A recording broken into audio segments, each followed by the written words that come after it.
Well, I'd like to thank everyone for being able to join us today. I know we're all busy. It's amazing how even with the COVID-19, we got the stay-at-home regulations, but time goes.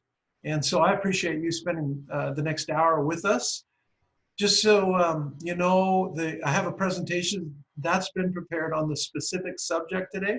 It's going to be about 45 minutes, and then we'll open it up for about 15 minutes of questions, answers, comments. Some of the things we're looking for too, if you want to keep that in mind, is I can go back to any particular slide on the PowerPoint. So if you have a pen and paper, please feel free to make notes of questions you want me to address at the end, or a slide in particular that maybe you wanted more explanation on. And by all means, we're always looking for future presentation subjects. So please, if something comes to mind that you would think would be a great idea for a new subject for one of our upcoming presentations, please make a note of it, and we will definitely take that into consideration. We're always looking for feedback, so I appreciate that. As far as best practices with Zoom, some of you are more familiar with Zoom than others, but the best experiences on Zoom are going to be on a PC or a laptop. And when you're on any device, please download the app. It's going to be the best experience. And some of the features you're going to need for later is electronically raising and lowering your hand. So if you move your mouse on your screen, or swipe it with your finger up, down, or sideways, you can often, I see some of you are practicing with raising your hand and lowering your hand. I can lower your hand too from here. But when I have several hands go up on a subject, I might lower you all down, and then you might have to re-raise it if you still have a point to make. But that's one of the features that's very helpful. As well, under participants, if you put the participants, if you click on that, quite often you can change your name. And we find a lot of participants, we like to call you by name, and sometimes it just says cell phone or iPad. And you can put your name in there so that we address you more formally and don't offend anyone. Who wants to be called an iPad? But those are some of the basics. So if you want to keep that in mind, some of you I see are putting the location in your home, your new world. Which room are you in? So that's all good. So let me start the presentation, and then at the end we're going to go back. I'll stop screen sharing so that we can see everybody that's joined us today, and we can have an interactive discussion. So let's start by sharing the screen here. I'm going to do that right now, and give me your attention for the next 45 minutes or so. So first of all, who am I? My name's Gordon Guthrie. Everybody calls me Gordy. I'm a senior design consultant with Classic Home Improvements here in San Diego. We're one of the top design build contractors here. Myself personally, I've been in construction all my life, actually third generation, so built big custom homes or done wall-to-wall remodels. So lots of experience, but mostly it's who I know. Not what I know, but who I know. So I know a lot of people in the industry. We've got a great team. You know, some of the ones that benefit from this program, I've listed them here because if you're looking to get a home built, then you want to know about what way to find a good contractor. It can be very intimidating. So this is really a good place to start if you've got a project in mind. Remodeling any part of your home. Sometimes there's a second floor addition, which is pretty major, pretty intense, or another addition to your home. Other times it's just moving a wall. But garages, sometimes you want to create an ADU. That's the new auxiliary dwelling units or guest quarters that have a bunch of new changes to the building code, so we can help you with that. Looking for real estate fixer-uppers, you want to know about contractors when you're going to do that as well. Or you might be someone in the industry. Maybe you're a tradesman. Maybe you're a contractor.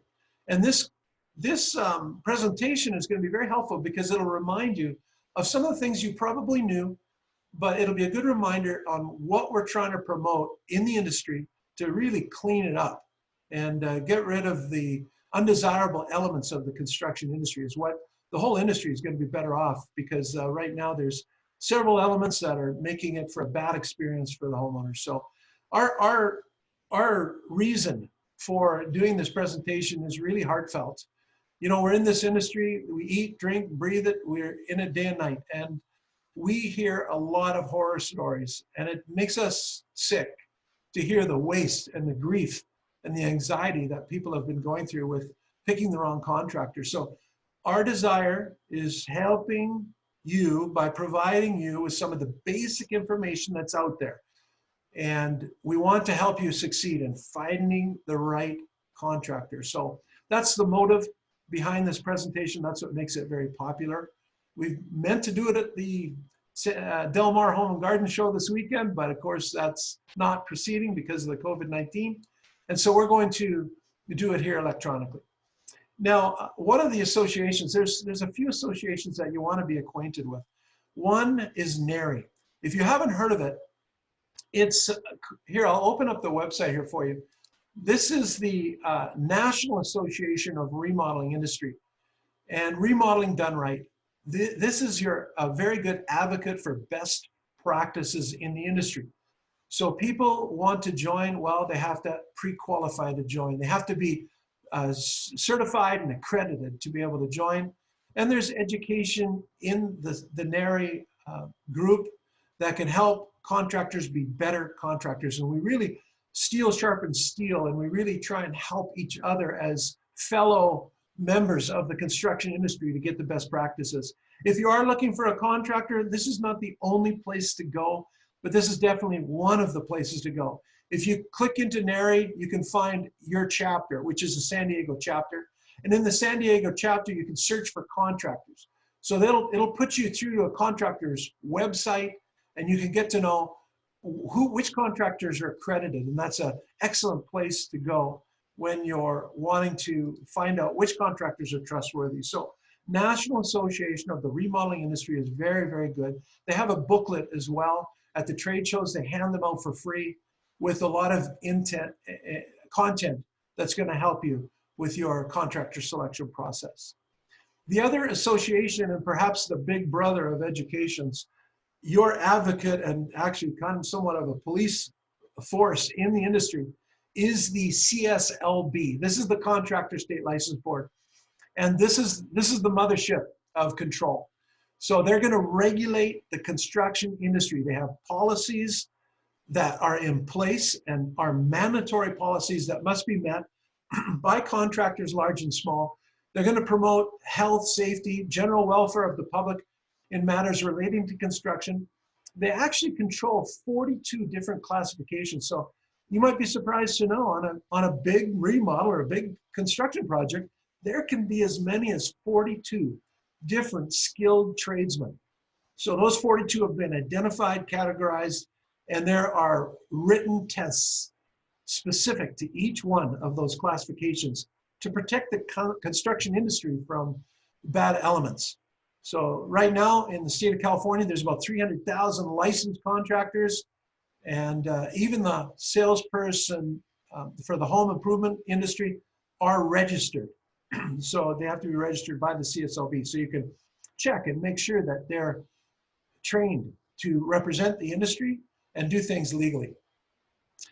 They have about 400 employees in the state, and they work out of their headquarters in Sacramento, but there's field offices throughout the state. And some of those field offices actually have sting operations so that they can catch the unlicensed contractors. So here's their website. It's the Contractor State License Board website. And you can go into find a licensed contractor. If you click there, there's many ways to do it. You can look by categories and so on. One of the best ways is use their license number. So if you use their license number, you can pull up information which will tell you if their license status is up to date and current. If it's not active, that's a red flag. Also, you can look if they're classified as a B license or not. And then their bonding and insurance, workers' comp, and everything is going to be there to give you a real comfort zone, a real comfortable feeling about which contractor you've decided to work with. So that's going to really help in a big way I'm trying to make this go, there we go. So now we've got a better view. So the Contractor State License Board is going to help a lot. Something else that we want to share with you about the license board, the CSLB, is there's 3 general classifications.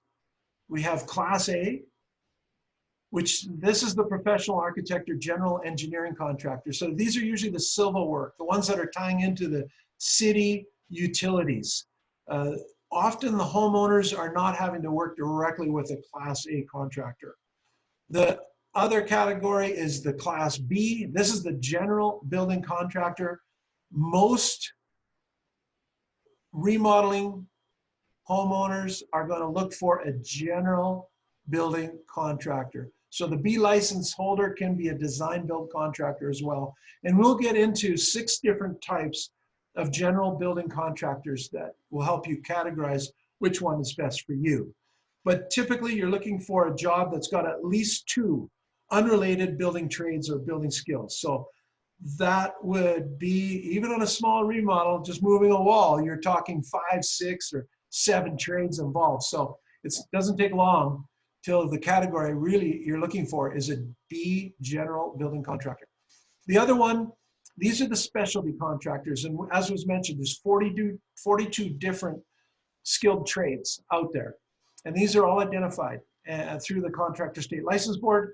And so here you're gonna find ones that hold a license, have been trained, have demonstrated years of experience and knowledge in the industry that's specific to their C license.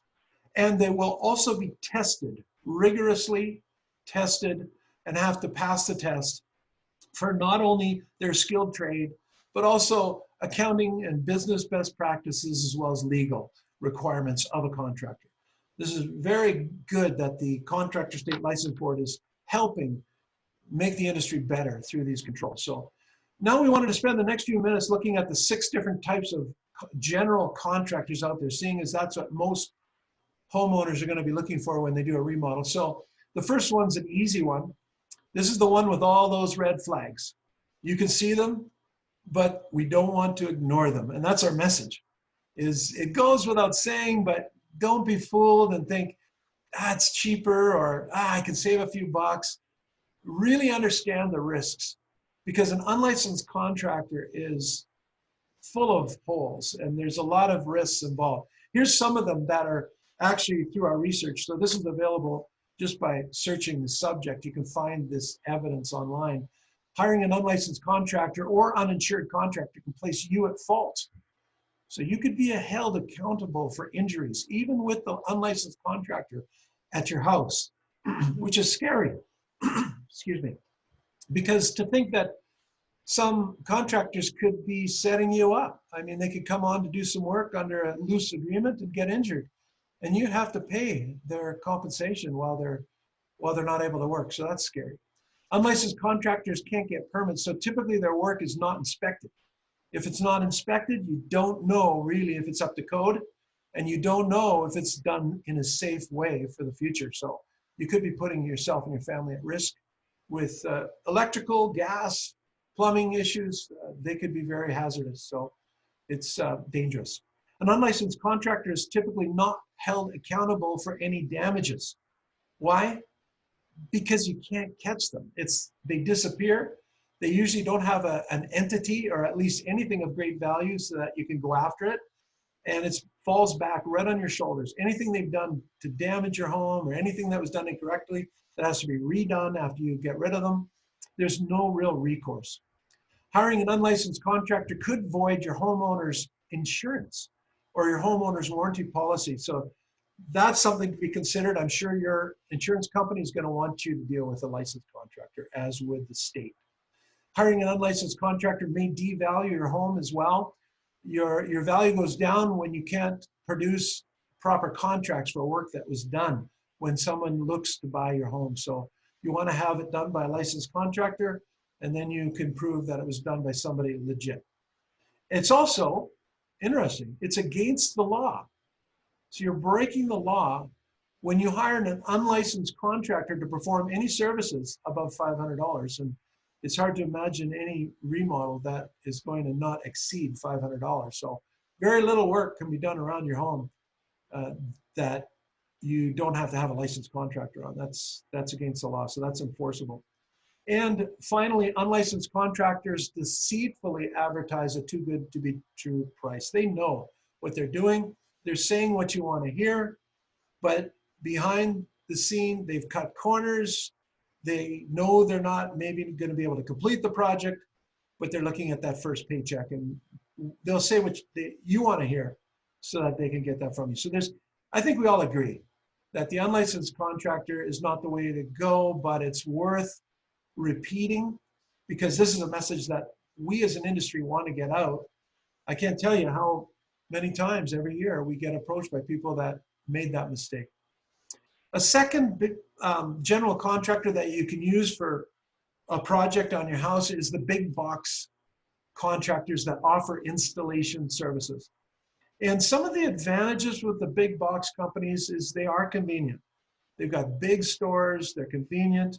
You don't have to wonder if their workers are licensed or insured because they do vet them and they do have pre-qualification. So if you've got an installation service coming, you can rest assured that they have been vetted.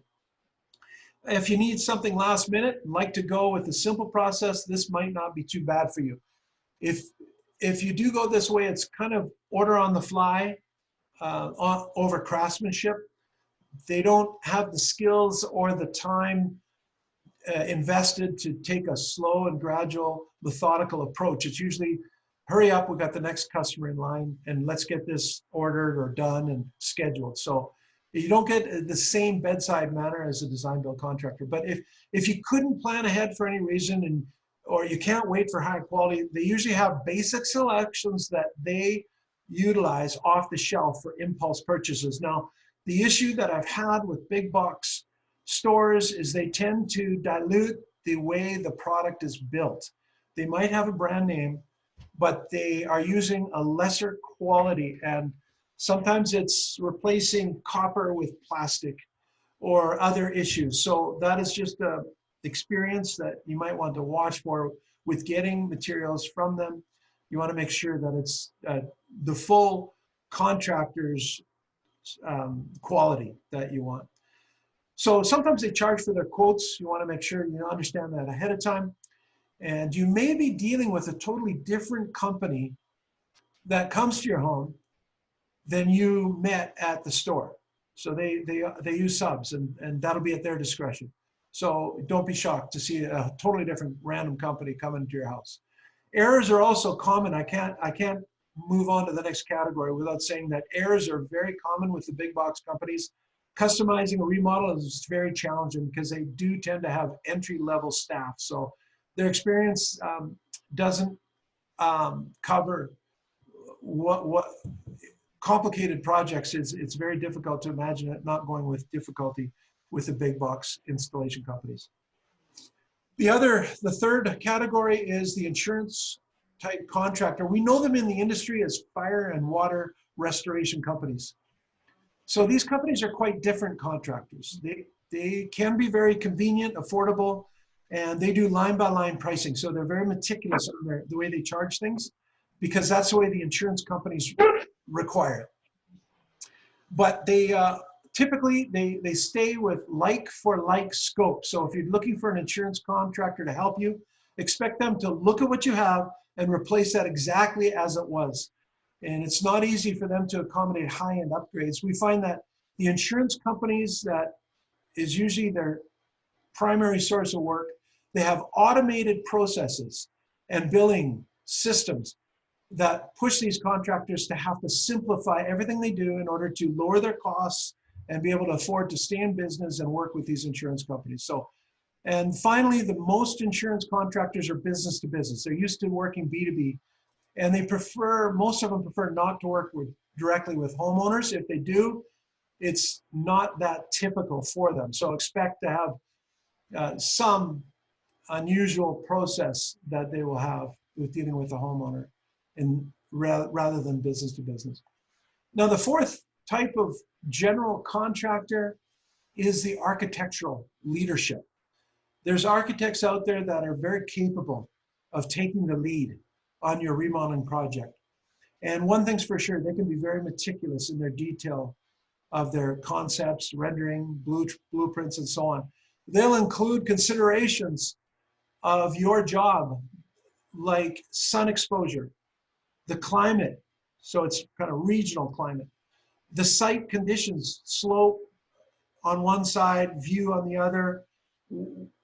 What's specific about your site? Is there an area where you're not getting the compaction and other area you are, they'll take that all into consideration, including the breeze, so they can design in walls to prevent strong winds, privacy, and even they get into the soft designs like the textures, materials, and colors. So very good to work with these architectural leads.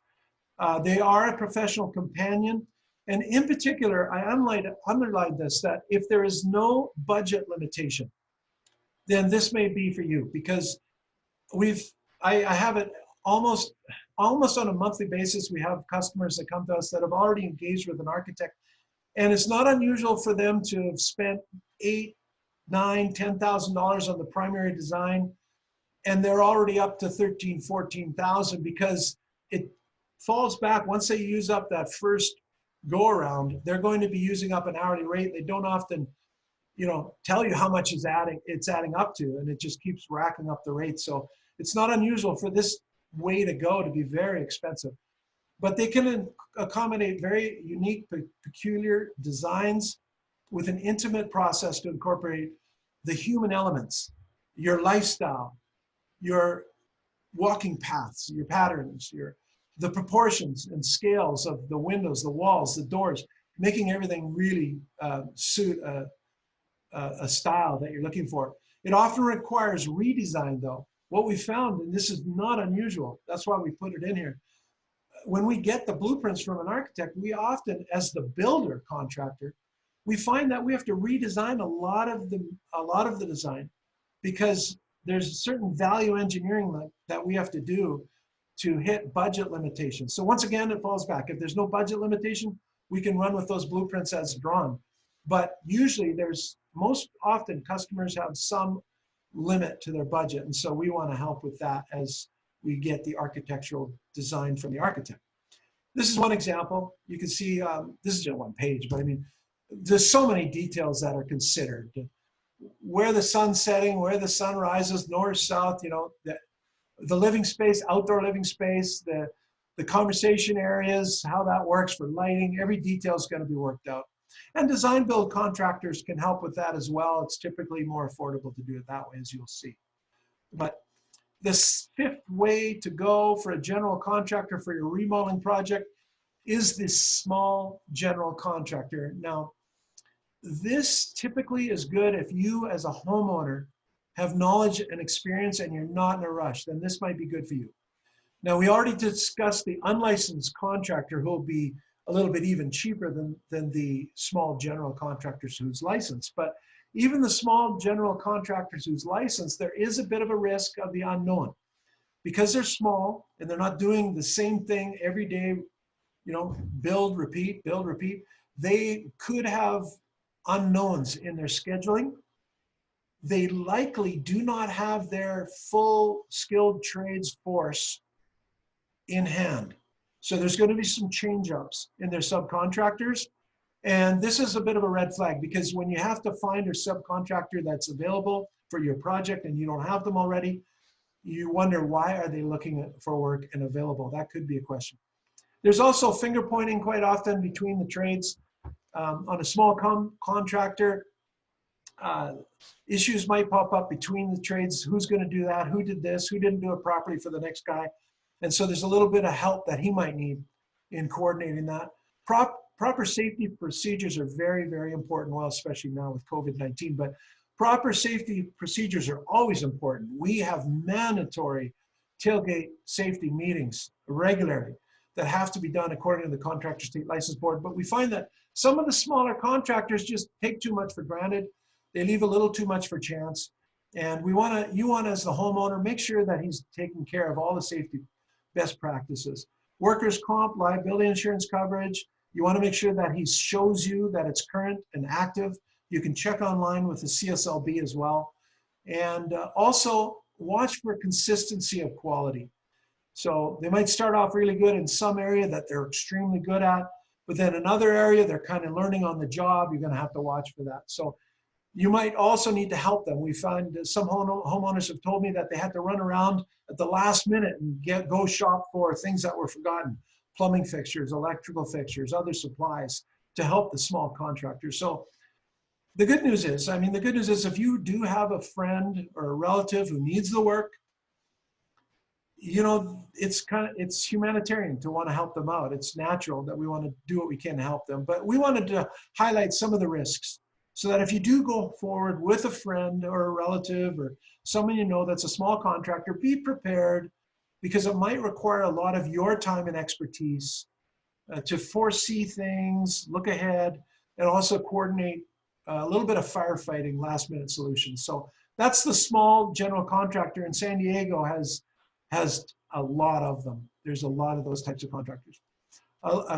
Fewer contractors by number, but bigger in volume of work being done is going to be your design build contractor. This is the sixth type of general contractor that we have identified here. And we're a big fan of the design build contractor. They seem to have the best of both worlds. They can be very accommodating. They've been at, you want to make sure they've been at it a long time. They've have proven methods. They're usually have a great bedside manner, eager to customize your vision. And they're also very budget sensitive because they know they don't get to build it unless they can create the design to fit your budget. So a lot of us use Buildertrend or other project management software. This is very important. If you want a predictably good outcome, predictably on time, Buildertrend and other project management software is very, very important to help design build contractors get your project done right. And it also is a great communication tool because these software programs have apps that can go into your phone. So you can communicate with your construction team with the click of a button anywhere you've got your cell phone and get instant communication. We also download pictures on a regular basis, usually daily when the project's underway. So you can comment on grout lines or what's being removed and other details of your project specifically, and you'll get a response back quite conveniently. Design build contractors are accommodating. They act as a real partner in your project, but they're bringing an extensive wisdom to the project. So wisdom is knowledge and experience, even mistakes, but they've been applied to future projects. So they're not making the same mistakes they made 15 years ago. They're not making those over again. They've learned by that. So they're bringing all that wisdom to your project, and that's important. They listen to priorities and wish lists. They address your concerns anytime. And they understand the best processes that are available, and they're going to implement them on your behalf. They're accountable too. When you deal with a design build contractor, there's no finger pointing. There's only one chest to push. And this goes not just through the design process into the construction process, but years later, if something scrapes or rips or tears or leaks or falls off, you've got one call to make. And that's what's so nice about a design build contractor, that they'll be there for you, one phone call, and you're going to get the warranty service you need. They're professional as well. Their skilled tradespeople are pre-qualified. And when we think about proven staff, I know a lot of the best contractors in San Diego, and there's, let's put it as the top 10 contractors, design build contractors in San Diego, they have a similar viewpoint to the staff. And you can't tell whether it's one of their employees or one of their subcontractors. They're all looked at the same way. And that is basically a minimum 10,000 hour experience level. That's a really thorough apprenticeship of about 4 or 5 years minimum. And so when they pre-qualify them, that's the kind of thing they're looking for. And then they look at using them in their lane, and they try and keep their skilled tradespeople in their lane, because they are vetted for that specific skill. So you won't see their drywaller trying to patch stucco or their painter trying to lay tile. Everyone will stay in their lane, and that's really important. It's also important because these design build contractors, going back to the warranty, they want to use the best materials and the best skilled tradesmen because of that long-term warranty. They're not looking at you as the homeowner looking for your first check. They're looking at the 10-year plan and beyond, and making sure that what they use and their best practices and materials are going to be something easy to warranty, because that's the long-term view of the design build contractors. And we're also competitive. We have to do the volume. The design build contractors are doing the bulk of the volume out in San Diego remodeling, and we have volume advantages that we bring to the table. We have to be competitive, and we also, because we're so well organized and experienced, we don't have to do things twice. So it's highly unlikely any of those 10 top contractors, design build contractors, are going to be asked to be replaced, or hey, I don't need you anymore, I'm going to find somebody better. Usually they're going to be the best choice. They're going to finish what they started, and that's going to prevent from any duplication or undoing work that's been already bought and paid for. So some of the questions, our research is showing some of the best questions that are out there. When you're looking for your general contractor specifically, what kind of things can you ask them? Well, these are the top 9 questions that we found. Is that what is the structure of your company? So understand how their company operates. Do you have access to the person in charge, the owner? Is he there every day? Is he hands-on? Is he going to be aware of your project? Do they have a specific project manager dedicated to your job? So what's the structure of their company? And who do you talk to about what? And they should have an organization platform that they're able to answer those questions. Do you have prior experience for this type of work? Now, this is very important. Research has shown that some contractors will fall into one type of work, but they're not very good at another. Like some people might be very good at Sundex, but then you ask them to remove a wall at the kitchen, and they might not understand that removing a wall in the kitchen is not just what you see. It's not, oh, I need a post and beams, or a beam and post, sorry. But they might not understand, I need to fortify the foundation and footings to support that weight. So there's skill sets for different types of projects. So try and find a contractor that has the specific experience, so they're not learning on the job on your house. So you want to also know, how do they manage scheduling? You know, being a good scheduler is going to be very important to having a predictably good job, predictably on time. Can they give you a timeline? This is important as well. It might need more scope of work understanding before they can give you a timeline, but everyone should be able to give you a timeline so that they're not leaving it up in the air. I've talked to some customers that a 6-month project has taken them 2 years, and that was probably identifiable early on by finding out if this contractor was going to dedicate their team to their project or not. Who will be my contact person during the project? You need to have one dedicated person every day. And so that's important, that it's not just, well, it could be the receptionist or someone random. You want to have someone specific, and they should be well-versed in construction with that skill set needed for a good project management. And daily supervision, that's part of that as well. How to settle disputes, that could be understood. Quite often, good contractors will use mediation, and there's industry experts that can help with any disputes along the way, but there should be something discussed.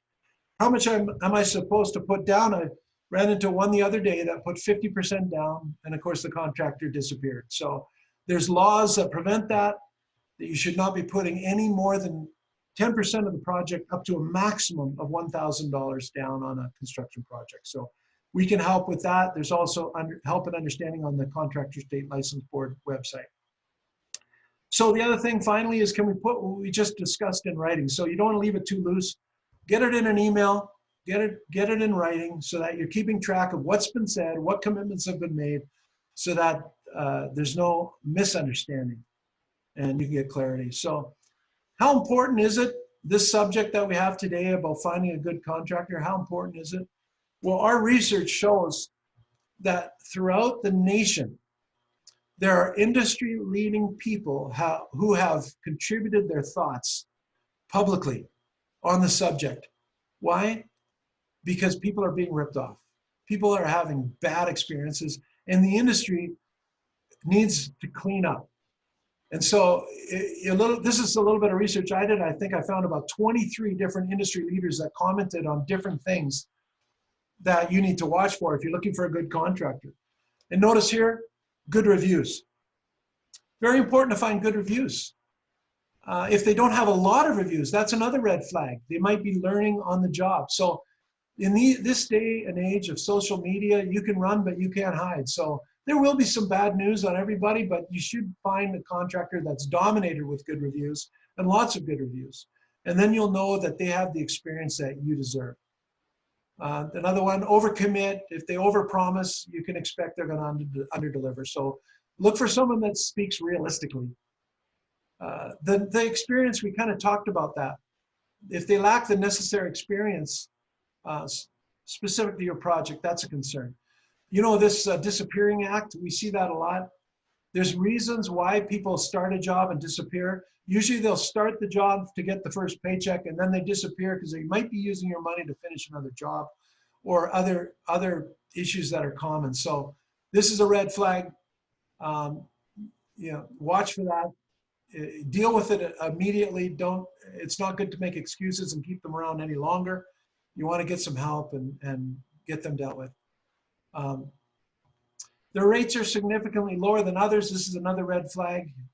A lot of people are already aware of that because of other industries. The low price leader is often, there's a reason, and that would be a concern. Don't get the right permits, we already covered. Written agreements, of course, that's very important.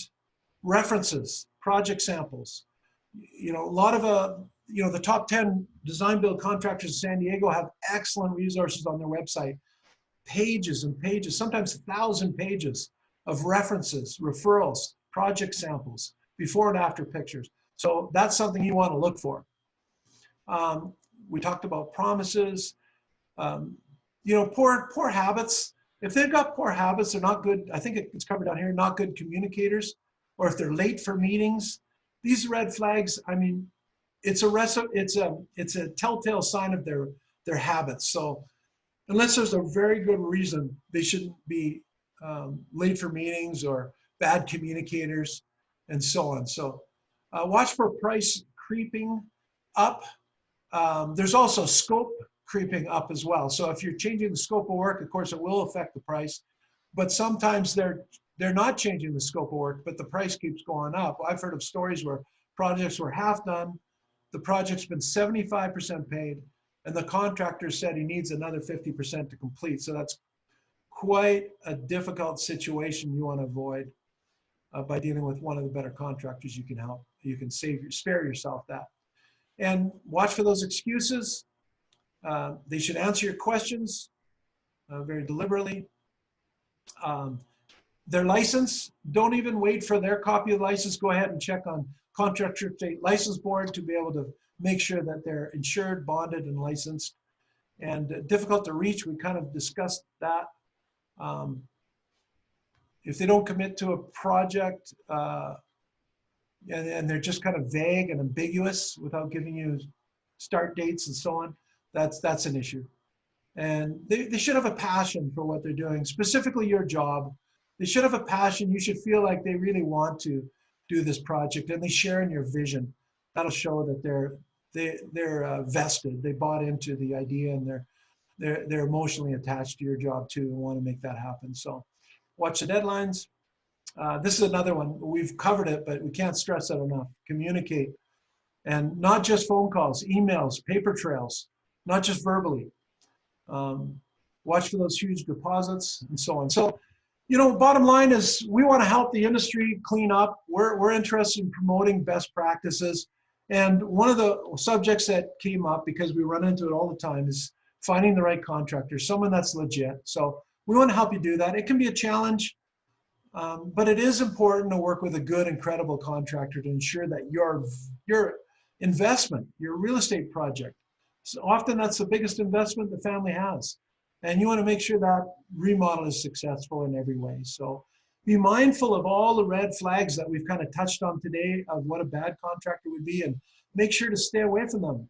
As soon as you notice one of these warning signs, don't ignore that, but you know, look for, this is some of the variety of work. I mean, you'll find contractors that have before and after pictures that'll show you their history and the kind of things that they can do.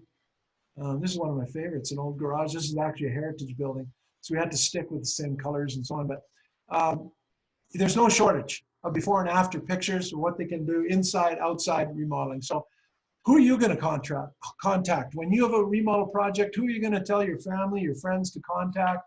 Well, the best one, if you're going to have the right references, the right resources, committed timelines, the bandwidth or the team that you need, and bring real value at the end of the day, then the design build contractor is going to be your best choice. So thanks. That's my presentation. I'm going to go to a shared screen in case you have any questions or comments. Feel free as well. You can text me at this phone number here, 760-522-9038. You're welcome to text me there. I can be reached most days, and my email address, and I'm definitely here to help. So if I stop sharing here, we're going to go to the full view. And I can unmute you if I get onto unmute all. So you should all be unmuted if you wish to unmute and you want to participate at all. I see we have a few there. We have any reactions. If you also feel better if you do it offline instead of video conferencing, please feel free. You can do that by texting me, and I can talk to you one-on-one. If you have any ideas, if you missed the beginning, if you have any ideas about seminars or presentations on other subjects, please let me know. I would love to hear any suggestions about future presentations that we can help you with. So, oh, Karen. Karen just had a question. Can we get a copy of this? Let me talk to you about that offline. You've got my email address, I hope. If not, I can type it over to you right now. And I'd be happy to talk to you about how you can get a copy of this. Of course, it also depends on your reason. Why do you want a copy of this? Is it for your own use? And it is copyright, so be happy to help. And anything else on your mind? You're welcome to text message like you just did. Okay, nope, thank you. Okay, well, looks like everybody's good. I hope it was helpful. This is available in the industry.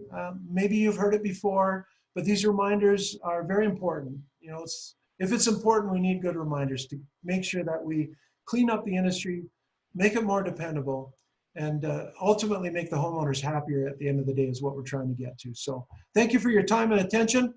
Please let me know if there's anything else I can do to help you. In the meantime, we'll make sure we blast out through social media our next presentation. Thank you.